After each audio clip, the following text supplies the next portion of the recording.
Bismillahirrahmanirrahim. Assalamualaikum warahmatullahi ta'ala wabarakatuh. Allahumma salli ala Sayyidina Muhammad wa ala ali Sayyidina wa maulana Muhammad. Yang saya hormati Rois Syuriah PCNU Solo Al-Mukarram, Pak Kiai Sofwan. Yang saya hormati dari PCNU Ketua FKUB Pak Kiai Masyuri, dan mohon maaf saya tidak bisa menyebutkan satu persatu kepada teman-teman dari Banom NU dan dari organisatoris NU seluruh raya. Perkenalkan, saya Islah Bahrawi, Pak. Saya mungkin banyak saudara-saudara saya di sini, saya asli Madura. Manusia ini semua pendosa. Orang yang merasa paling suci itu paling sibuk menutup segala dosanya. Ini kan logika dasar. Semua manusia ini punya takdir yang sama, punya kelakuan baik dan kelakuan buruk. Ketika manusia itu gagal mengalahkan dirinya, dia akan sibuk mengalahkan orang lain. Ini loh, ini fihi ma fihi, ini Jalaluddin Rumi. Dan ini diajarkan oleh kiai-kiai saya karena berbasis tasawuf. Dan ketika orang merasa paling suci, dia pasti akan sibuk menutup segala celahnya, menutup segala cacatnya. Kita nggak perlulah merasa paling suci, kita ini nggak punya sifat maksum kok. Kita, bagaimana caranya kita menghargai manusia lain, kita menghargai dan membentuk perdamaian di antara seluruh umat manusia. Ini kan ajaran-ajaran kitab-kitab NU, Al-Mujalasah wa Jahirul Ilmi. Irsyadul Ibad juga menulis itu, bahwa kita betul-betul harus bertumpu kepada kemanusiaan. Habib Ali Al-Jufri, Al-Insaniyah Qabla Tadayyun, itu mengatakan, sebelum kamu mengenal agama, kenali dulu kemanusiaan. Kalau enggak, kamu itu akan arogan. Arogannya akan mengalahkan konsep-konsep ketuhanan. Kamu akan merebut wilayah-wilayah ketuhanan. Kamu akan sombong karena agamamu. Ini Habib Ali Al-Jufri, dan diterbitkan dalam berbagai bahasa. Al-Insaniyah Qabla Tadayyun, Humanity Before Religiosity. Saya punya dua, versi Arab sama versi bahasa Inggris. Dan gak ada yang menerjemahkan ke bahasa Indonesia. Saya heran juga, padahal buku ini luar biasa ini. Cuma 21 halaman. Silakan baca, Bapak Ibu sekalian. Mungkin ada yang udah baca. Kita ini kan semua beragama karena keturunan, Pak. Bapak Ibu sekalian, para kiai, mohon maaf. Ini kata Habib Ali Al-Jufri, takdir keimanan kita ini kan tergantung dari kelahiran kita. Saya Islam karena saya lahir di Madura, orang tua saya beragama Islam, kakek saya beragama Islam, maka kemudian menjadi Islamlah saya. Kalau saya lahir di Manado, wah, kulit saya putih, Pak, kinclong ini, glowing. Dan mungkin agama saya Kristen.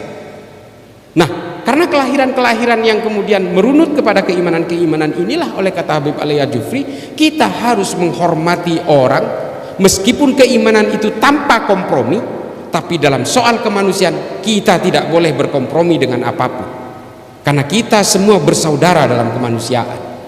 Sayyidina Ali juga mengucapkan ini. Nah, hal-hal seperti inilah yang kemudian kita harus pahami bahwa warga Nahdien. Saya ini ingat lagi ini, saya Rianto, ini saya kemarin ke Mojokerto. Saya kalau ingat Rianto ini dinerakakan hampir tiap hari. Ali-ali ngirimin Fatihah, Pak. Di media sosial ini dinerakakan karena dia berhasil membuang bom yang ditaruh oleh teroris yang mengatasnamakan Islam. Lalu Rianto mengambil ini, lalu dia meledak bersama bom yang diselamatkan dari sebuah gereja, Pak. Ini loh, dari Banser. Dan dia itu betul-betul dikafirkan di media sosial berkali-kali. Nah, ini kayak gini ini. Mereka nggak tahu bahwa juga, ya sering saya ceritakan kalau di YouTube, mereka tidak tahu bahwa ada mukhairik di dalam Islam, orang Yahudi yang berperang di perang Uhud lalu gugur di medan Uhud. Dia orang Yahudi. Ada beberapa riwayat yang mengatakan dia sudah masuk Islam, tapi saya tetap memegang bahwa dia belum masuk Islam ketika itu. Karena apa? Karena dia ingin menjunjung tinggi piagam Madinah, makanya dia ikut berperang. Dan sebelum berangkat ke medan Uhud, dia mengeluarkan surat wasiat, apabila saya mati di perang Uhud, 5 5/7 dari harta saya serahkan kepada Nabi, termasuk 3 kebun kurma yang dimiliki. Lalu dia berangkat ke medan perang Uhud, dia gugur di sana. Sahabat sampai bingung, tanya kepada Nabi, ya Rasulullah, ini mau dimakamkan kayak apa? Ini syuhada tapi bukan orang Islam. Coba, dia terkena panah-panah beracun dari orang kafir, padahal ini orang Yahudi. Lalu kata Nabi, enggak usah bingung, serahkan saja kepada keluarganya, makamkan sesuai dengan keyakinannya. Urusan dia akan masuk surga atau masuk neraka, biarlah Allah yang akan memutuskan. Ini loh, ini soal perbedaan. Dia berjuang untuk umat Islam bersama Nabi di Madinah. Karena apa? Dia membela tanah air, Pak. Ini bukan perang agama, ini membela tanah air. Makanya inilah yang menjadi rujukan saya kepada Felix Xiao yang mengatakan tidak ada dalilnya dalam Islam dalam membela tanah air. Ini dalilnya. Kalau ini perang agama, Nabi tidak akan mengajak orang Yahudi. Ini perang membela tanah air yang bernama Madinah. Lalu keluarlah hadis yang terkenal bahwa Mukhairik adalah sebaik-baiknya orang Yahudi. Nabi tidak pernah menyebut nama suku untuk memberikan stigma kepada orang kalau dia itu sudah masuk Islam. Ini alasan saya. Nabi selalu menyebut orang mukmin atau orang muslim kepada orang yang sudah masuk Islam. Tapi karena dia belum masuk Islam, Nabi menyebut Mukhairik adalah sebaik-baiknya orang Yahudi, karena dia belum masuk Islam. Lalu kemudian harta yang diwariskan oleh Mukhairik kepada Nabi, Nabi membuat baitul mal pertama di Madinah untuk menyantuni para janda perang dan anak-anak yatim korban perang. Jadi baitul mal pertama yang dibuat oleh Nabi Muhammad di Madinah itu dari hartanya orang Yahudi yang diwariskan, yang dihibahkan kepada Nabi, karena dia betul-betul cinta kepada Nabi. Mukhairik ini adalah pemimpin agama Yahudi, rabinya. Karena pertempuran Uhud itu hari Sabtu, Mukhairik pun berpikir dan pamitan kepada keluarganya, saya harus ikut berperang bersama Nabi. Mukhairik, kamu kan tahu ini hari Sabtu, hari Sabat itu bagi orang Yahudi itu hari terlarang untuk keluar rumah. Tapi kata Mukhairik, tidak, saya harus keluar membantu Nabi, karena Nabi adalah pemimpin di kota ini, di negara ini.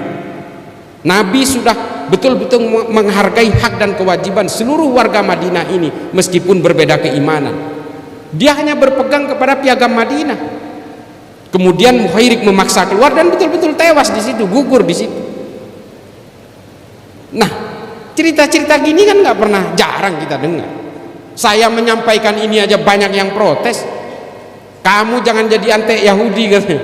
Buset. Dan yang ngomong begini salah satu pengurus PCNU di Bangkalan.